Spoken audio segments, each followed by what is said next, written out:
پاکستان پر حملہ ہوا تو پاکستان آدھی دنیا کو ساتھ لے کر جائے گا۔ ایران کے بعد پاکستان کی باری بتانے والے ہوش کے ناخن لیں۔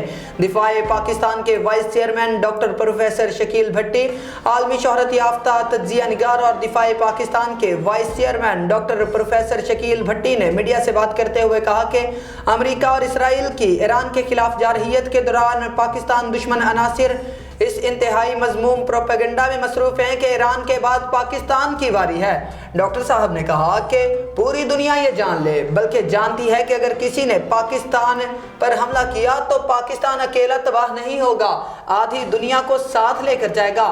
پاکستان کو ترنے والا سمجھنے والے یہ بھول جاتے ہیں کہ پاکستان اور پاکستان کے ایٹم بم کے درمیان صرف ایک انگلی دبانے کا فاصلہ ہے، اور پاکستان کی افواج دنیا کی سب سے زیادہ قابل، نڈر اور جذبہ شہادت سے معمور ہے۔ ڈاکٹر پروفیسر شکیل بھٹی نے کہا کہ فیلڈ مارشل عاصم منیر کی قیادت میں پاکستانی افواج کے ہوتے ہوئے کسی میں جرت نہیں کہ پاکستان کی طرف ٹیڑھی آنکھ سے دیکھ لے۔ آپ کو بتاتے چلے کہ عاصم منیر کی شاندار قیادت اور کمال منصوبہ سازی کی بدولت پاکستان آج پوری دنیا کی نگاہوں کا مرکز ہے۔ پاکستان کو ایسا عروج تاریخ میں آج تک حاصل نہیں ہوا جو آج حاصل ہے۔